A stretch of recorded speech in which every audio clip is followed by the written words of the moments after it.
Halo semuanya, saat ini kita akan mengadakan forum group discussion untuk membahas apa saja sih intimidasi di instansi publik yang belakangan ini terjadi di masyarakat. Nah, mulai dari pemahaman dan definisi yang pertama. Menurut kalian itu sih apa aja yang dimaksud dengan intimidasi di lingkungan instansi publik? Mungkin bisa dari Mbak. Oke, intimidasi di lingkungan instansi publik adalah segala bentuk perilaku baik verbal maupun non-verbal yang dimana tujuannya adalah untuk mengancam sehingga menimbulkan rasa takut pada seseorang. Hal ini bisa mencakup pelecehan, kemudian ancaman fisik, pengabaian sistematis yang bertujuan mengisolasi individu dalam lingkungan kerja. Oh, berarti tujuannya itu untuk mengancam. Kalau menurut Mbaknya sih? Ya, jadi menurut saya yang dimaksud dengan intimidasi ini merujuk pada tindakan yang dilakukan oleh individu, kelompok atau tertentu untuk mempengaruhi, menekan atau memaksa sebuah instansi publik itu agar bertindak sesuai dengan keinginan pelaku. Nah, intimidasi ini itu dapat dilakukan melalui berbagai cara, baik secara langsung maupun tidak langsung. Baik, ini bertujuan untuk mengubah kebijakan, keputusan, atau tindakan instansi tersebut demi keuntungan pribadi, kelompok, atau politik tertentu. Oh, seperti itu ya. Kalau menurut Mbaknya? Kalau untuk saya sendiri mungkin sama seperti yang lain. Intimidasi itu tindakan atau perilaku dari seorang individu atau kelompok yang bertujuan untuk menekan, mengontrol, atau mungkin merendahkan seseorang atau pegawai, seperti dari penyalahgunaan kekuasaan, ancaman verbal, diskriminasi yang tujuannya memberikan rasa takut dan dapat menghambat sebuah produktivitas kerja. Kalau menurut Mbaknya? Oke, sebenarnya hampir sama juga sama teman-teman yang lain ya. Menurut saya intimidasi di lingkungan instansi publik ini merujuk pada tindakan yang melibatkan pemaksaan atau tekanan terhadap suatu individu. Ini bisa melibatkan tindakan verbal, non-verbal, ataupun kekerasan fisik, serta diskriminasi ataupun pelecehan. Oh, jadi kesimpulannya ini adalah untuk menekan atau mengancam dan menciptakan rasa takut kepada seseorang di instansi tersebut. Selanjutnya, bagaimana bentuk intimidasi yang sering terjadi di tempat kerja? Nah, apakah ada yang spesifik di instansi publik tersebut? Mungkin dari Mbaknya bisa. Bentuk intimidasi yang sering terjadi itu meliputi 3 macam. Yang pertama verbal, yaitu kritik merendahkan, kemudian ancaman atau sindiran kasar. Kemudian yang kedua non-verbal, seperti tatapan menyakitkan, terus gestur agresif atau pengabaian. Yang ketiga adalah sistematik, yaitu beban kerja yang tidak realistis. Kemudian ada pengucilan dalam tim atau bahkan pelecehan dalam mekanisme birokrasi. Seperti itu. Kalau menurut Mbaknya? Kalau menurut saya sendiri bentuk spesifik dari intimidasi di instansi publik itu seperti penyalahgunaan wewenang, tekanan untuk melaksanakan tugas di luar aturan, misal seperti tugas yang di luar job scope-nya, waktu diskriminasi terhadap pegawai. Kalau menurut kakak? Oke, bentuk intimidasi di lingkungan instansi publik ini biasanya terjadi seperti adanya penghinaan verbal, pengabaian, ancaman, pengucilan, dan juga intimidasi secara fisik. Di instansi publik ini, intimidasi bisa juga terjadi karena struktur hierarki yang terlalu kaku, dengan atasan yang menekan bawahan ataupun interaksi antara pegawai dan masyarakat yang bisa menimbulkan stres dan ketegangan. Oh, jadi kesimpulannya dari bentuk intimidasi ini ada verbal, yaitu merendahkan atau mengancam dan juga menyindir karyawan tersebut, dan juga non verbal yang tentu saja menakutkan karena ada gestur agresif dan pengabaian karyawan tersebut serta sistemik, yaitu beban kerja yang tidak realistis yang dikasih oleh pimpinan kepada karyawan tersebut. Terima kasih. Selanjutnya saya akan bertanya tentang pengalaman dan persepsi kalian. Apakah kalian atau rekan kerja kalian ini pernah menjadi korban atau saksi intimidasi? Nah, jika ada, bagaimana kejadian tersebut mempengaruhi suasana kerja di lingkungan Anda? Mungkin bisa dijawab. Oke, yang pastinya banyak pegawai mungkin banyak mengalami intimidasi, baik langsung atau tidak langsung. Kejadian ini tuh biasanya menciptakan kerja yang penuh ketegangan, kemudian mengurangi kepercayaan antar individu dan pastinya akan menurunkan produktivitas. Mbaknya? Jadi berbicara mengenai intimidasi di instansi publik, yaitu ini memberikan dampak negatif yang cukup signifikan terhadap kinerja instansi tersebut. Ada beberapa hal cara intimidasi itu mempengaruhi kinerja instansi publik, contohnya seperti penurunan motivasi dan produktivitas pegawai, yaitu ketika pegawai terancam atau ditekan untuk mengambil tindakan tertentu, yaitu motivasi kerja mereka itu bisa menurun. Lalu ada gangguan pada pengambilan keputusan. Intimidasi ini seringkali mempengaruhi independensi dalam pengambilan keputusan. Nah, jadi di sini itu pejabat publik mungkin mengambil keputusan yang tidak optimal atau tidak sesuai prosedur demi menghindari konflik. Lalu ada kerusakan reputasi instansi, yaitu intimidasi ini bisa jika dilakukan secara terbuka, mereka ini dapat merusak citra publik di depan mata masyarakat. Nah, instansi publik ini itu dianggap tidak independen atau mudah ditekan dan akan kehilangan kepercayaan publik dan mereka tidak bisa menjalankan tugasnya secara efektif. Oh, saya mengerti. Kalau menurut Mbaknya, pengalaman dari Mbaknya? Kalau saya sendiri tidak pernah mengalami intimidasi, tapi pernah melihat rekan sekitar saya mengalaminya. Kalau dari yang saya amati itu membuat suasana kerja jadi tidak kondusif, terus membuat korban merasa tidak nyaman. Lalu untuk saya sendiri yang melihat hal tersebut membuat saya merasa kehilangan rasa percaya saya terhadap atasan atau organisasi tersebut. Jika menurut Kakak? Oke, saya sendiri juga belum pernah mengalami, tapi juga pernah melihat teman yang pernah mengalami intimidasi ini.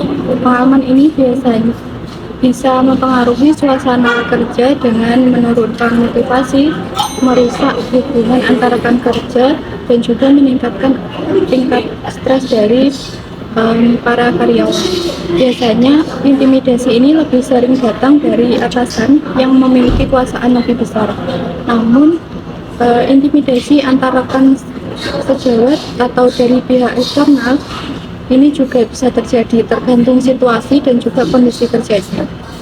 Oh, jadi dari kalian ini pernah setidaknya mempunyai rekan atau pernah mengalami langsung intimidasi yang terjadi di instansi publik tentunya.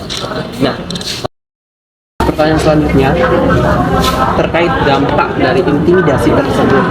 Nah, menurut kalian bagaimana intimidasi ini mempengaruhi kinerja individu dan tim di instansi publik?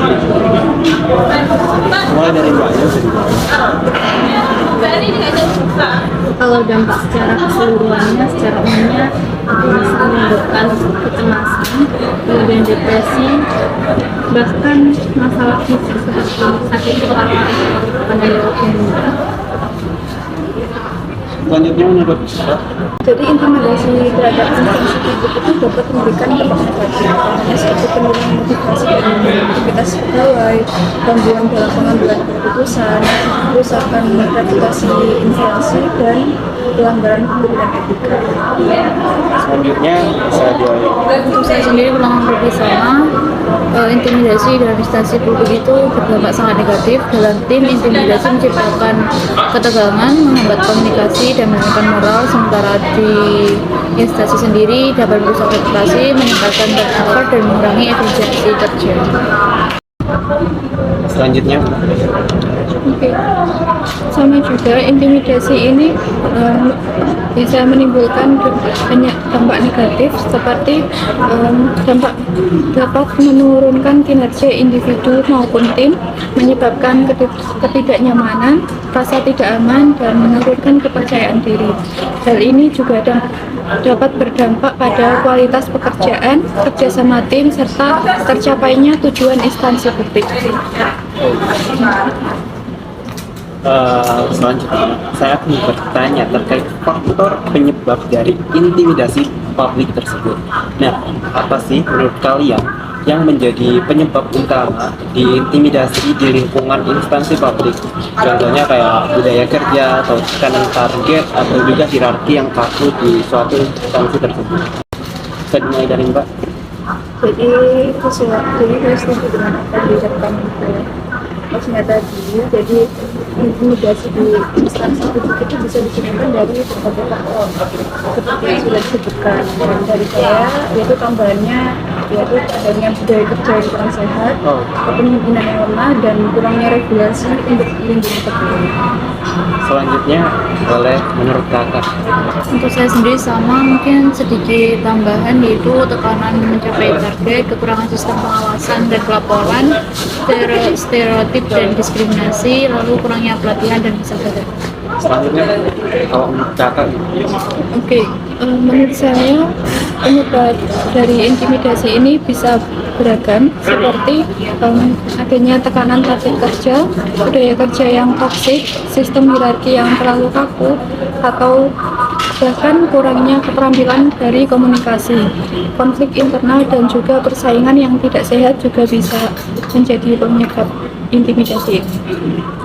Nah, selanjutnya terkait sedikit kita bahas tentang kebijakan sedikit saja. Apakah ada suatu kebijakan yang telah ada ini mempengaruhi atau tanpa disadari ini mendorong terjadinya intimidasi di suatu instansi? Oke, kebijakan itu ada seperti pemberian insentif berdasarkan kompetensi yang dimiliki tanpa mekanisme pengawasan yang dapat memicu konflik dan intimidasi.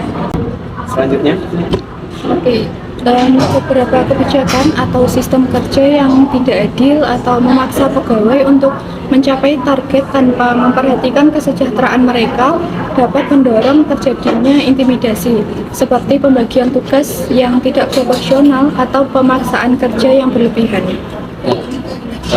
jadi intinya ini ada suatu kebijakan yang mempengaruhi atau bisa tanpa sadar juga mempengaruhi intimidasi di suatu pabrik.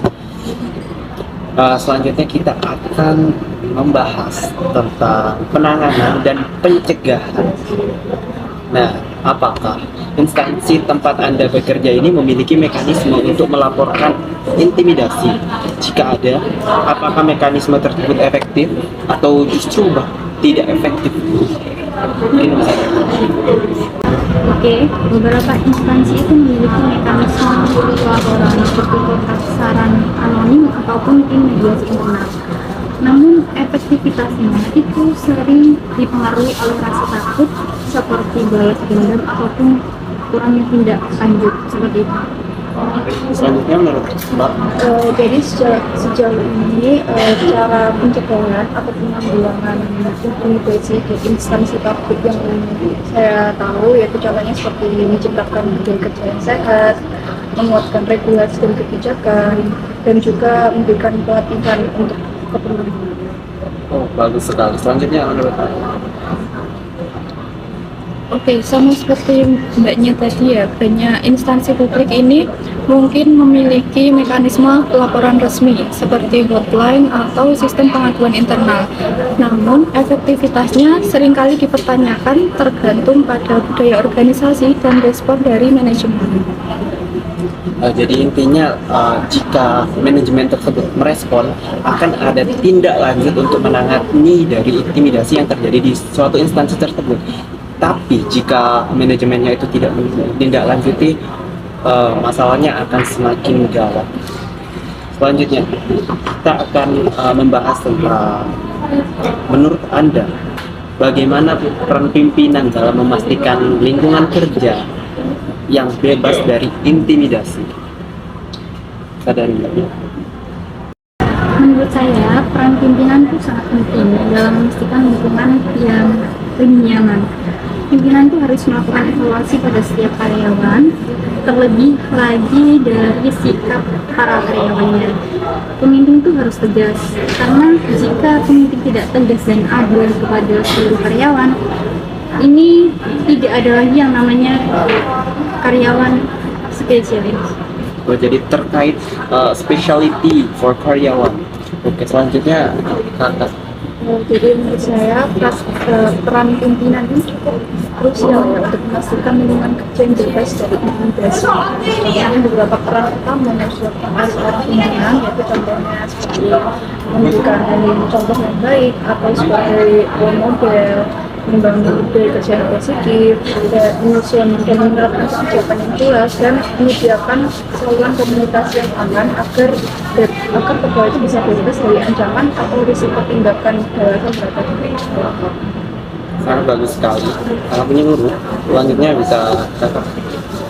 Untuk saya sama seperti yang sudah disampaikan, mungkin sedikit tambahan bagi saya seorang pemimpin itu harus menjadi contoh yang baik seperti menerapkan nilai-nilai integritas, keterbukaan, dan penghargaan terhadap keberagaman serta menegakkan aturan yang jelas. Lalu seorang pemimpin juga harus menciptakan budaya kerja yang inklusif dan mendukung, di mana harus memastikan bahwa pegawainya merasa aman untuk berkomunikasi dan tanpa adanya rasa takut dihukum atau direndahkan. Selanjutnya Oke, hampir sama seperti teman-teman juga ya. Pimpinan ini berperan penting dalam menetapkan contoh bagi bawahan atau karyawannya, membangun budaya yang terbuka, dan mengimplementasikan kebijakan secara konsisten.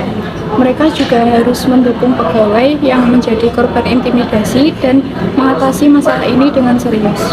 Oh, jadi yang saya ambil, jadi pimpinan itu harus berperan sangat penting untuk menjaga kestabilitas dalam instansi publik tersebut. Sungguh baik.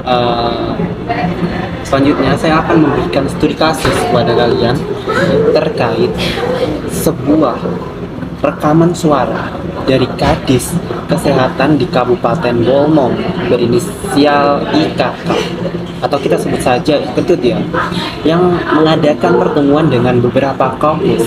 Nah, Kadis ini diduga mengarahkan bawahannya untuk memilih salah satu paslon di Pilgub Sulut dalam rekaman suara yang berdurasi 3 menit 31 detik. Yang bersangkutan dengan jelas meminta bawahannya yang telah diduga adalah para kepala puskesmas untuk memilih paslon nomor urut 01 dari Gubernur Sulut yang diusung partai yang berlambang Garuda. Nah, dia ini meminta bawahannya untuk satu komando dari pusat hingga daerah, meskipun bukan orang partai, tetapi dipaksa untuk royal kepada atasan. Bagaimana kalian menanggapi studi kasus tersebut? Mungkin bisa dari Mbak. Oke, saya akan menanggapi studi kasus tersebut. Kemungkinan dia terbelakangi oleh politik taktis di lingkungan pemerintahan mereka. Kemudian juga adanya ketergantungan jabatan bawahan. Kemudian sepertinya ada pelanggaran prinsip netralitas ASN, dan yang terakhir itu minimnya penegakan hukum di wilayah mereka. Selanjutnya, Jadi menanggapi studi kasus yang sudah dikatakan sebelumnya, yaitu tanggapan saya terkait kasus ini yaitu dugaan pengaruh politik yang dilakukan oleh seorang kadis itu merupakan pelanggaran prinsip etika, yaitu di mana dia bisa merusak kepercayaan publik terhadap profesionalisme ASN, dan lainnya yaitu tindakan ini juga dianggap sebagai bentuk penyalahgunaan wewenang menurut UU Tipikor nomor 41 tahun 1999, yang dimana ini juga bisa merusak integritas lembaga pendidikan. selanjutnya, Saya akan menanggapi kurang lebihnya sama dengan yang sudah disampaikan.